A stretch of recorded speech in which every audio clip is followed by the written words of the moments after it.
Welcome back, folks. I am Jon Najarian, and this is 3 at 3. You already know the drill. We have unusual activity to share with you. We encourage you to share it with your friends.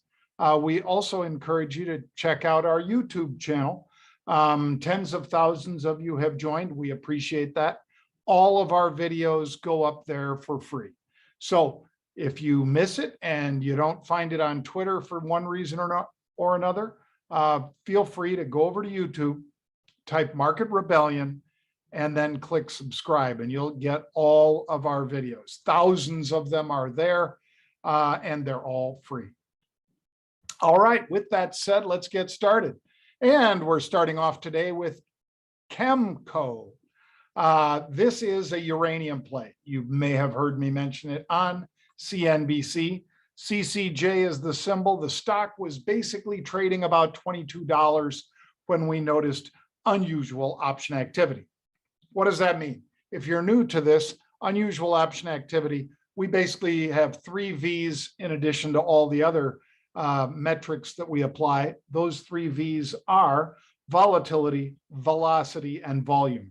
We'd like to see all 3 lined up on the bullish or bearish side of a particular class. And then we will not only post it to our subscribers, but follow into that trade ourselves.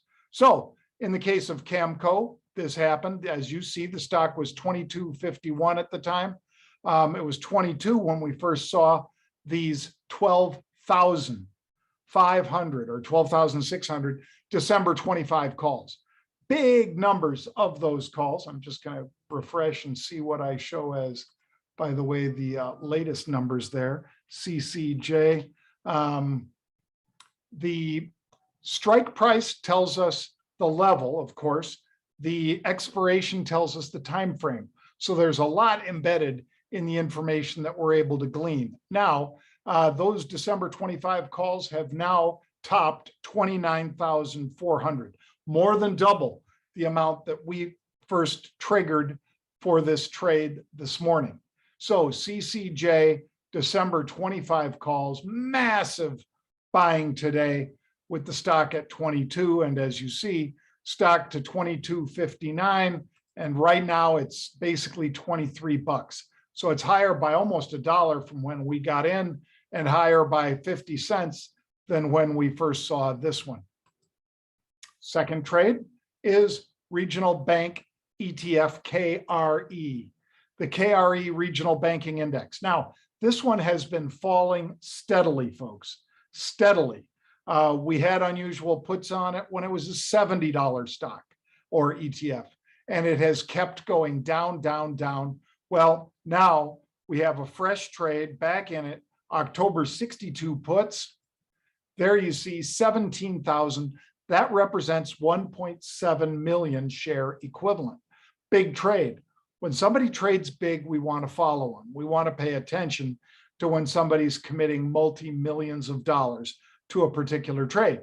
And just like with the calls, this one gives us a strike price about $2 under where the stock was when we cited it. 64.12 was where the stock was, and a time frame, October. So not 2 weeks from now, better than a month from right now, these options expire. So you got a lot of time in this one. There you see the third of our 3 at 3, and it is Walt Disney. Walt Disney, September 187.50 calls with the stock basically trading at, let's see, 186. So just out of the money calls. We like to follow that same fast money, 8,800 of these calls changing hands, but these are calls that expire this week. You may have heard me mention that on the halftime report, that this is deep end of the pool, meaning that you really need to be focused on quickly taking profits or quickly cutting losses. Both are part of you being a successful trader. I can't pull the trigger for you. You decide if you want to get in, and you have to decide when to take profits and get out. But in this case, I am saying I bought an at the money call and sold upside calls against it, as is my usual. By the way, tomorrow we have an unusual webinar because at the market close tomorrow, September 9th, I will be joined by our chief market strategist. That would be Ryan Mastro. He posts up continuously on our blogs all day, and he and I are going to break down unusual option activity for you. We're going to show you how we trade it. If you join us for this session, we will have an extended Q&A session where we'll try to get to all of your questions. Now, I noticed just a little bit ago that we were up over 200,000 views already for the video that we shot for this one, teasing it, saying, hey, we're going to give this away. Just come on in. So if you want to attend, I would strongly encourage you to sign up now. Why? Because otherwise you might get shut out and you'd have to watch it on our YouTube channel, which I already described. All of our videos virtually go up there for free, but that'll be a day later. So if you want to act on anything that we're talking about tomorrow, 4 o'clock Eastern time, sign up now. Go to Market Rebellion and sign up now. You won't regret it. All right, questions. As usual, you can direct them to me by typing Jon Najarian without the H. The H was my father. So JONNAJARIAN. Marmer Narvez, whose handle is not as difficult to pronounce as her name, at least for me, a dyslexic. Her handle is at TEPHRACLOUD. She says, any unusual option activity happening with ATVI? Not today. Not today, but we did have a little over a week ago strong unusual option activity. So I will point that one out to you. And that was all the way up at the 90 strike.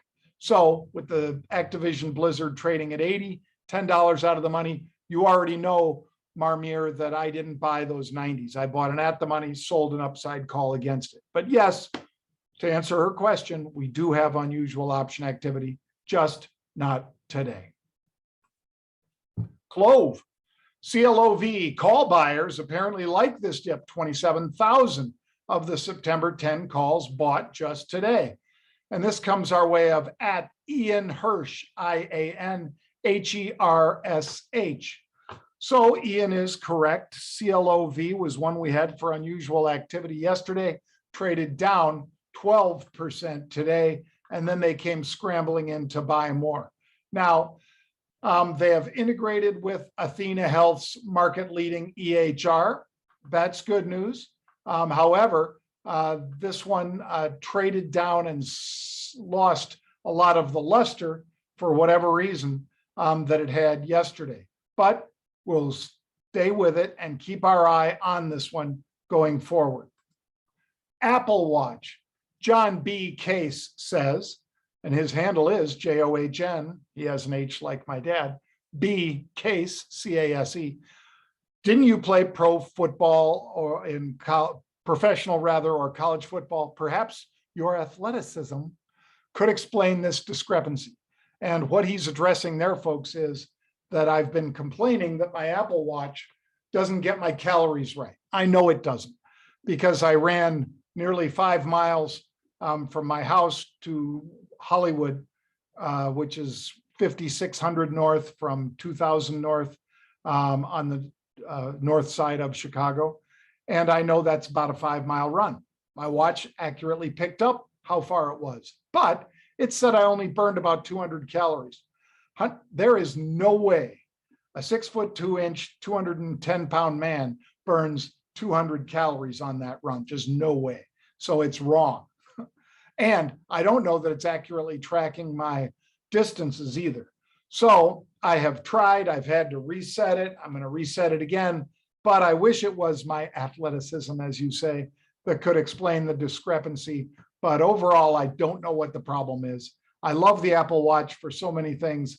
I love getting those rings every day that you can close up for standing up, for being active, for getting steps and so forth in. But I don't like that. I don't think it's very accurate at tracking me. The Garmin's and some of the others have been more accurate. So if you're somebody at Apple, you can give me a buzz about how to fix this. I'd love it because I love the watch. I just wish it was more accurate as far as my workouts. And that's going to do it for us today, folks. I encourage you to sign up at marketrebellion.com for that conference tomorrow, free. Go there, sign up now, and you can join us. Also, if you'd like to learn more about getting started in stocks, options, futures, cryptocurrencies, all four, go to marketrebellion.com /get started to learn more. Well, that's it. I hope you had a great day. I hope I gave you some insights into stocks that you may want to trade. Remember, short-term options mean be very vigilant. Thank you for joining us today, folks. I'll see you tomorrow on the halftime report and right back here on Unusual Option Activity, 3 p.m., the 3 at 3.